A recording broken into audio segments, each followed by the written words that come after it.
मुझ परमेश्वर में अनन्य योग के द्वारा अव्यभिचारिणी भक्ति तथा एकांत और शुद्ध देश में रहने का स्वभाव और विषयासक्त मनुष्यों के समुदाय में प्रेम का न होना, यह ज्ञान है। अनन्य भक्ति और अव्यभिचारिणी भक्ति अगर भगवान में हो जाए तो भगवत प्राप्ति कठिन नहीं है। भगवान प्राणी मात्र का अपना आपा है। जैसे पतिव्रता स्त्री अपने पति के सिवाय अन्य पुरुष में पतिभाव नहीं रखती, ऐसे ही जिसको भगवत प्राप्ति के सिवा और कोई सार वस्तु नहीं दिखती, ऐसा जिसका विवेक जाग गया है, उसके लिए भगवत प्राप्ति के सिवा और कोई सार वस्तु नहीं दिखती, ऐसा जिसका विवेक जाग गया है, उसके लिए भगवत प्राप्ति सुगम हो जाती है। वास्तव में भगवत प्राप्ति ही सार है। माँ आनंदमयी कहा करती थी, हरि कथा ही कथा, बाकी सब जग व्यथा। मेरे अनन्य योग द्वारा अव्यभिचारिणी भक्ति का होना, एकांत स्थान में रहने का स्वभाव होना और जन समुदाय में प्रीति न होना, इस प्रकार की जिसकी भक्ति होती है उसे ज्ञान में रुचि होती है। ऐसा साधक अध्यात्म ज्ञान में नित्य रमण करता है। तत्व ज्ञान के अर्थ स्वरूप परमात्मा को सब जगह देखता है। इस प्रकार जो है वह ज्ञान है, इससे जो विपरीत है वह अज्ञान है। हरि रस को, हरि नाम को, हरि विश्रांति को पाए बिना जिसको बाकी सब व्यर्थ व्यथा लगती है, ऐसे साधक की अनन्य भक्ति जगती है। जिसकी अनन्य भक्ति है, भगवान में जिसका अनन्य योग है हो गया है, उसको जन संपर्क में रुचि नहीं रहती। सामान्य इच्छाओं को पूर्ण करने में, सामान्य भोग भोगने में जो जीवन नष्ट करते हैं, ऐसे लोगों में सच्चे भक्त को रुचि नहीं होती। पहले रुचि हुई तब हुई, किंतु जब अनन्य भक्ति मिली तो फिर उपरामता आ जाएगी। व्यवहार चलाने के लिए लोगों के साथ हूँ हाँ कर लेगा, पर भीतर महसूस करेगा कि यह सब जल्दी निपट जाए तो अच्छा। अनन्य भक्ति जब हृदय में प्रकट होती है, तब पहले का जो कुछ किया होता है वह बेकार सा लगता है। एकांत देश में रहने की रुचि होती है, जन संपर्क से वह दूर भागता है। आश्रम में, सत्संग में, कार्यक्रम, साधना शिविर आदि को जन संसर्ग नहीं कहा जा सकता। जो लोग साधन भजन के विपरीत दिशा में जा रहे हैं, देह अध्यास बढ़ा रहे हैं, उनका संसर्ग साधक के लिए बाधक है। जिससे आत्मज्ञान मिलता है वह जनसंपर्क तो साधन मार्ग का पोषक है। जन साधारण के बीच साधक रहता है तो देह की याद आती है, देह अध्यास बढ़ता है, देह अभिमान बढ़ता है। देह अभिमान बढ़ने पर साधक परमार्थ तत्व से च्युत हो जाता है। परम तत्व में शीघ्र गति नहीं कर सकता। जितना देह अभिमान, देह अध्यास गलता है, उतना वह आत्म वैभव को पाता है। यही बात श्रीमद् शंकराचार्य ने कही। जब देह अध्यास गलित हो जाता है, परमात्मा का ज्ञान हो जाता है, तब जहाँ जहाँ मन जाता है वहाँ वहाँ समाधि का अनुभव होता है, समाधि का आनंद आता है। देह अध्यास गलाने के लिए ही सारी साधनाएं हैं। परमात्मा प्राप्ति के लिए जिसको तड़प होती है, जो अनन्य भाव से भगवान को भजता है, परमात्मा से हम परमात्मा ही चाहते हैं और कुछ नहीं चाहते। ऐसे अव्यभिचारिणी भक्ति जिसके हृदय में है, उसके हृदय में भगवान ज्ञान का प्रकाश भर देते हैं।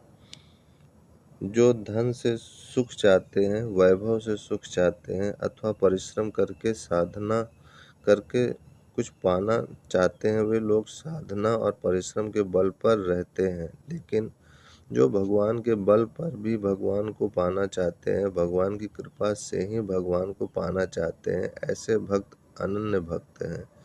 गोरा कुमार भगवान का कीर्तन करते थे। कीर्तन करते करते देह अध्यास भूल गए। मिट्टी रौंदते रौंदते मिट्टी के साथ बालक भी रौंदा गया, पता नहीं चला। पत्नी की निगाह पड़ी, वह बोल उठी, आज के बाद मुझे स्पर्श मत करना। अच्छा ठीक है।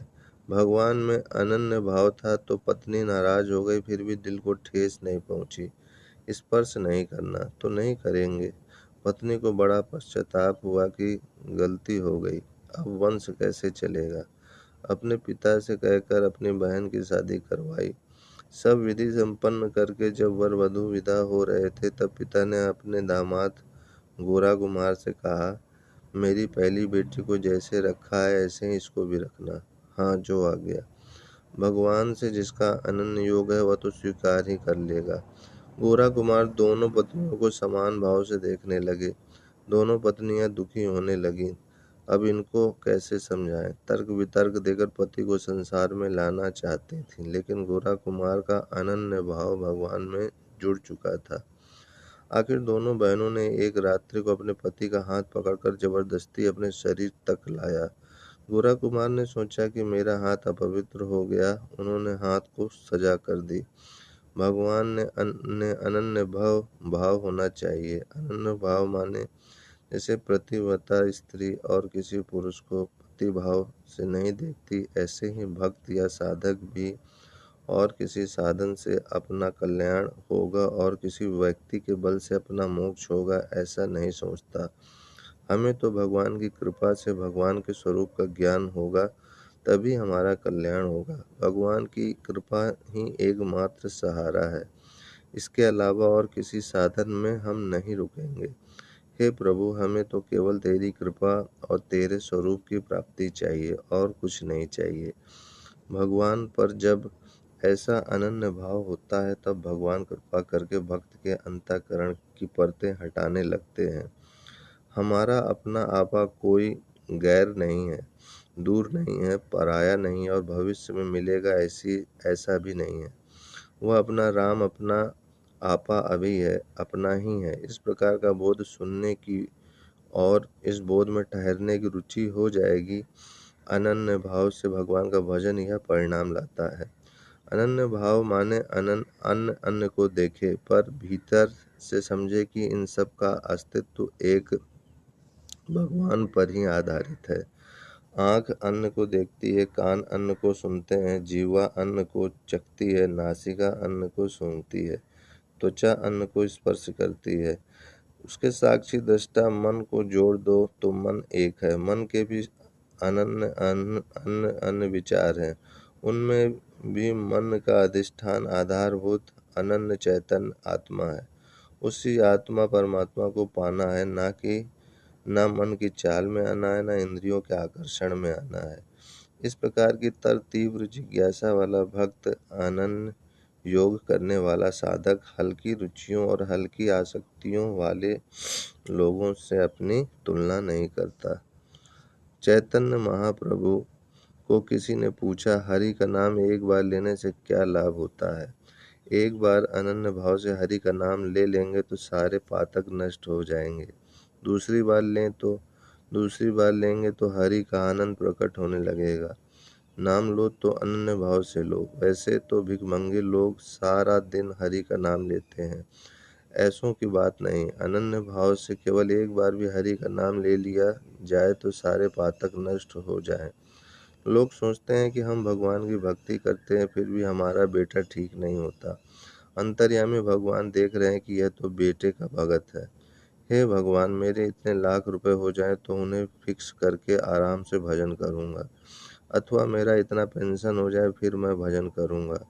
तो आश्रय फिक्स डिपॉजिट का हुआ अथवा पेंशन का हुआ, भगवान पर तो आश्रित नहीं हुआ। यह अनन्य भक्ति नहीं है। नरसिंह मेहता ने कहा है, जीवन में कुछ असुविधा आ जाती है तो भगवान से प्रार्थना करते हैं, यह दुख दूर कर दो प्रभु। हम भगवान के नहीं, सुविधा के भगत हैं। भगवान का उपयोग भी असुविधा हटाने के लिए करते हैं। असुविधा हट गई, सुविधा हो गई तो उसमें लिपायमान हो जाते हैं।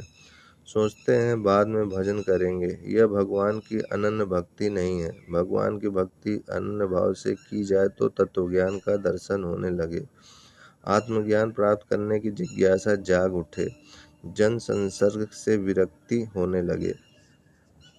एकांत में रहना, अल्पाहार, मौन, कोई आशा न रखना, इंद्रिय संयम और प्राणायाम, ये 6 मुनि को शीघ्र ही चित्त प्रसाद की प्राप्ति कराते हैं।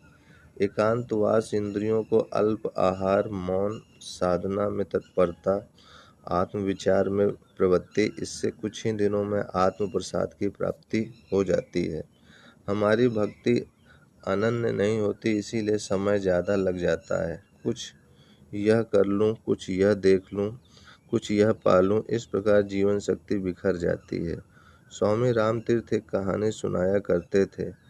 एटलांटा नामक विदेशी लड़की दौड़ लगाने में बड़ी तेज थी। उसने घोषणा की थी कि जो युवक मुझे दौड़ में हरा देगा, मैं अपनी संपत्ति के साथ उसकी हो जाऊंगी। उसके साथ स्पर्धा में कई युवक उतरे, लेकिन सब हार गए। सब लोग हार कर लौट जाते थे। एक युवक ने अपने इष्ट देव जुपिटर को प्रार्थना की। इष्ट देव ने उसे युक्ति बता दी। दौड़ने का दिन निश्चित किया गया। एटलांटा बड़ी तेजी से दौड़ने वाली लड़की थी। यह युवक स्वप्न में भी उसकी बराबरी नहीं कर सकता था। फिर भी देव ने कुछ युक्ति बता दी थी। दौड़ का प्रारंभ हुआ। घड़ी भर में एटलांटा कहीं दूर निकल गई। युवक पीछे रह गया। एटलांटा कुछ आगे गई तो मार्ग में स्वर्ण मुद्राएं बिखरी हुई देखी। सोचा कि युवक पीछे रह गया है, वह आवे तब तक मुद्राएं बटोर लूं। वह रुकी, मुद्राएं इकट्ठी की। तब तक युवक नजदीक आ गया। वह झट से आगे दौड़ी, उसको पीछे कर दिया और आगे गई तो मार्ग में और स्वर्ण मुद्राएं देखी, वह भी ले ली। उसके पास वजन बढ़ गया। युवक भी तब तक नजदीक आ गया था। फिर लड़की ने तेज दौड़ लगाई, आगे गई तो और स्वर्ण मुद्राएं देखी, उसने उसे भी ले ली। इस प्रकार एटलांटा के पास बोझ बढ़ गया। दौड़ की रफ्तार कम हो गई। आखिर वह युवक उससे आगे निकल गया। सारी संपत्ति और रास्ते में बटोरी हुई स्वर्ण मुद्राओं के साथ एटलांटा को उसने जीत लिया। एटलांटा तेज दौड़ने वाली लड़की थी, पर उसका ध्यान स्वर्ण मुद्राओं में अटकता रहा। विजेता होने की योग्यता होते हुए भी अनन्य भाव से नहीं दौड़ पाई। इससे वह हार गई। ऐसे ही मनुष्य मात्र में परब्रह्म परमात्मा को पाने की योग्यता है। परमात्मा ने मनुष्य को ऐसी बुद्धि इसलिए दे रखी है कि उसको आत्मा परमात्मा के ज्ञान की जिज्ञासा जाग जाए, आत्म साक्षात्कार हो जाए। रोटी कमाने की और बच्चों को पालने की बुद्धि तो पशु पक्षियों को भी दी है। मनुष्य की बुद्धि सारे पशु पक्षी प्राणी जगत से विशेष है, ताकि वह बुद्धिदाता का साक्षात्कार कर सके। बुद्धि जहाँ से सत्ता स्फुरित लाती है, उस परब्रह्म परमात्मा का साक्षात्कार करके जीव ब्रह्म हो जाए। केवल कुर्सी टेबल पर बैठकर कलम चलाने के लिए ही बुद्धि नहीं मिली है। बुद्धि पूर्वक कलम तो भले चलाओ, लेकिन बुद्धि का उपयोग केवल रोटी कमाकर पेट भरना ही नहीं है। कलम भी चलाओ तो परमात्मा को रिझाने के लिए, और कुदाली चलाओ तो भी उसी को रिझाने के लिए। रुचि और आवश्यकता। ऐसा कोई मनुष्य नहीं मिलेगा जिसके पास कुछ भी योग्यता ना हो, जो किसी को मानता ना हो। हर मनुष्य जरूर किसी न किसी को मानता है। ऐसा कोई मनुष्य नहीं जिसमें जानने की जिज्ञासा ना हो। वह कुछ न कुछ जानने की कोशिश तो करता ही है। करने की, मानने की और जानने की यह स्वतः सिद्ध पूंजी है हम सबके पास। किसी के पास थोड़ी है तो किसी के पास ज्यादा है, लेकिन है जरूर, खाली कोई भी नहीं है। हम लोग जो कुछ करते हैं अपनी रुचि के अनुसार करते हैं। गलती क्या होती है कि हम आवश्यकता के अनुसार नहीं करते, रुचि के अनुसार मानते हैं। आवश्यकता के अनुसार नहीं मानते हैं, रुचि के अनुसार जानते हैं। आवश्यकता के अनुसार नहीं जानते, बस यही एक गलती करते हैं। इसे अगर हम सुधार लें तो किसी भी क्षेत्र में आराम से, बिल्कुल मज़े से सफल हो सकते हैं। केवल यह एक बात कृपा करके जान लो, एक होती है रुचि और दूसरी होती है आवश्यकता। शरीर को भोजन करने की आवश्यकता है, वह तंदुरुस्त कैसे रहेगा, इसकी आवश्यकता समझकर आप भोजन करें तो आपकी बुद्धि शुद्ध रहेगी। रुचि के अनुसार भोजन करेंगे तो बीमारी होगी। अगर रुचि की आसक्ति से बंधायमान होकर आप भोजन करेंगे तो कभी रुचि के अनुसार भोजन नहीं मिलेगा, और यदि भोजन मिलेगा तो रुचि नहीं होगी। जिसको रुचि हो और वस्तु ना हो तो कितना दुख, वस्तु हो और रुचि ना हो तो कितना व्यर्थता। खूब ध्यान देना कि हमारे पास जानने की, मानने की और करने की शक्ति है। इसको आवश्यकता के अनुसार लगा दें तो हम आराम से मुक्त हो सकते हैं, और रुचि के अनुसार लगा दें तो एक जन्म नहीं, करोड़ों जन्मों में भी काम नहीं बनता। कीट पतंग साधारण मनुष्यों में और महापुरुषों में इतना ही फर्क है कि महापुरुष मांग के अनुसार करते हैं और साधारण मनुष्य रुचि के अनुसार करते हैं। जीवन की मांग है योग, जीवन की मांग है शाश्वत सुख, जीवन की मांग है अखंडता, जीवन की मांग है पूर्णता। आप मरना नहीं चाहते, यह जीवन की मांग है। आप अपमान नहीं चाहते, भले सह लेते हैं पर चाहते नहीं, यह जीवन की मांग है।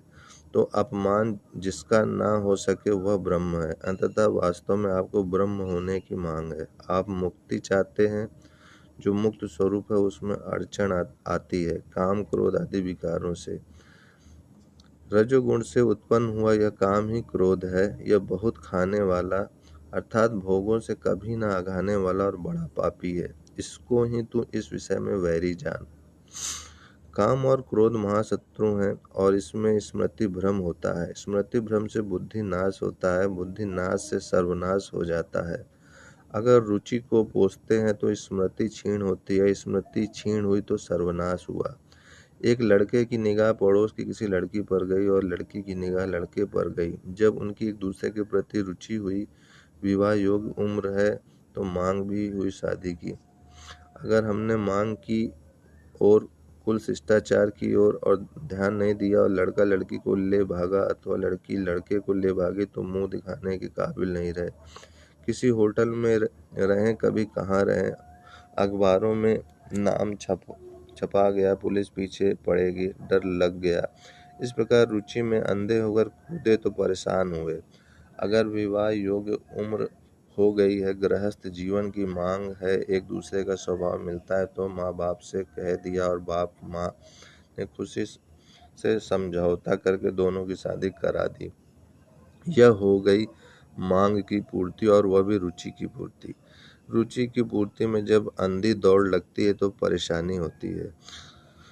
अपनी और अपने रिश्तेदारों की बदनामी होती है। तो शादी करने में बुद्धि चाहिए कि रुचि की पूर्ति के साथ मांग की पूर्ति हो। मांग आसानी से पूरी हो सकती है और रुचि जल्दी पूरी होती नहीं। जब होती है तब निवृत्त नहीं होती, अपितु और गहरी उतरती है अथवा उबान और विषाद में बदलती है। रुचि के अनुसार सदा सब चीजें होंगी नहीं, रुचि के अनुसार सब लोग तुम्हारी बात मानेंगे नहीं, रुचि के अनुसार सदा तुम्हारा शरीर टिकेगा नहीं। अंत में रुचि बच जाएगी, शरीर चला जाएगा। रुचि बच गई तो कामना बच गई। जातीय सुख की कामना, धन की कामना, सत्ता की कामना, सौंदर्य की कामना, वाहवाही की कामना, इन कामनाओं से सम्मोह होता है। सम्मोह से बुद्धि भ्रम होता है, बुद्धि भ्रम से विनाश होता है। करने की, मानने की और जानने की शक्ति को अगर रुचि के अनुसार लगाते हैं तो करने का अंत नहीं होगा, मानने का अंत नहीं होगा, जानने का अंत नहीं होगा। इन तीनों योग्यताओं को आप अगर यथा योग जगह पर लगा देंगे तो आपका जीवन सफल हो जाएगा। अतः यह बात सिद्ध है कि आवश्यकता पूरी करने में शास्त्र, गुरु, समाज और भगवान आपका सहयोग करेंगे। आपकी आवश्यकता पूरी करने में प्रकृति भी सहयोग देती है। बेटा माँ की गोद में आता है, उसकी आवश्यकता होती है तो दूध की प्रकृति सहयोग देकर दूध तैयार कर देती है। बेटा बड़ा होता है और उसकी आवश्यकता होती है दांतों की तो दांत आ जाते हैं। मनुष्य की आवश्यकता है हवा की, जल की, अन्न की। यह आवश्यकता आसानी से यथायोग पूरी हो जाती है। आपको अगर रुचि है शराब की, अगर उस रुचि पूर्ति में लगे तो वह जीवन का विनाश करती है। शरीर के लिए शराब की आवश्यकता नहीं है। रुचि की पूर्ति कष्ट साध्य है और आवश्यकता की पूर्ति सहज साध्य है। आपके पास जो करने की शक्ति है उसे रुचि के अनुसार न लगाकर समाज के लिए लगा दो, अर्थात तन को, मन को, धन को, अन्न को अथवा कुछ भी करने की शक्ति को बहुजन हिताय बहुजन सुखाय में लगा दो। आपको होगा कि अगर हम अपना जो कुछ है वह समाज के लिए लगा दें तो फिर हमारी आवश्यकताएं कैसे पूरी होंगी। आप समाज के काम में आओगे तो आपकी सेवा में सारा समाज तत्पर रहेगा। एक मोटरसाइकिल काम में आती है तो उसको संभालने वाले होते हैं कि नहीं। घोड़ा गधा काम में आता है तो उसको भी खिलाने वाले होते हैं। आप तो मनुष्य हो, आप अगर लोगों के काम आओगे तो हजार हजार लोग आपकी आवश्यकता पूरी करने के लिए लालायित हो जाएंगे। आप जितना जितना अपनी रुचि को छोड़ोगे उतनी उतनी उन्नति करते जाओगे। जो लोग रुचि के अनुसार सेवा करना चाहते हैं उनके जीवन में बरकत नहीं आती, किंतु जो आवश्यकता के अनुसार सेवा करते हैं उनकी सेवा रुचि मिटाकर योग बन जाती है। पतिव्रता व्रता स्त्री जंगल में नहीं जाती, गुफा में नहीं बैठती, वह अपनी रुचि पति की सेवा में लगा देती है। उसकी अपनी रुचि बचती ही नहीं है, अंततः उसका चित्त स्वमेव योग में आ जाता है। वह जो बोलती है ऐसा प्रकृति करने लगती है। टोटका चार, पूरण पोड़ा, सलूका मलूका, बाला मर्दाना जैसे सत्शिष्यों ने गुरु की सेवा में गुरु की दैवीय कार्यों में अपने अपने करने की, मानने की और जानने की शक्ति लगा दी तो उनको सहज में मुक्ति फल मिल गया। गुरुओं को भी ऐसा सहज में नहीं मिला था जैसा इन शिष्यों को मिल गया। श्रीमद् आचार्य शंकराचार्य को गुरु प्राप्ति के लिए कितना कितना परिश्रम करना पड़ा, कहाँ से पैदल यात्रा करनी पड़ी, ज्ञान प्राप्ति के लिए भी कैसी कैसी साधनाएं करनी पड़ी, जबकि उनके शिष्य टोटकाचार्य ने तो केवल अपने गुरु के बर्तन मानते मानते ही प्राप्त व पा लिया। अपनी करने की शक्ति को स्वार्थ में नहीं अपितु परहित में लगाओ तो करना तुम्हारा योग हो जाएगा। मानने की शक्ति है तो विश्व नियंता को मानो, वह परम सुभद्र है और सर्वत्र है, अपना आपा भी है और प्राणी मात्र का आधार भी है। जो लोग अपने को अनाथ मानते हैं वे परमात्मा का अनादर करते हैं। जो बहन अपने को विधवा मानती है वह परमात्मा का अनादर करती है। अरे जगतपति परमात्मा विद्यमान होते हुए तू विधवा कैसे हो सकती है? विश्व का नाथ साथ में होते हुए तुम अनाथ कैसे हो सकते हो? अगर तुम अपने को अनाथ, असहाय, विधवा इत्यादि मानते हो तो तुमने अपने मानने की शक्ति का दुरुपयोग किया। विश्वपति सदा मौजूद हैं और तुम आंसू बहाते हो। मेरे पिताजी स्वर्गवास हो गए, मैं अनाथ हो गया।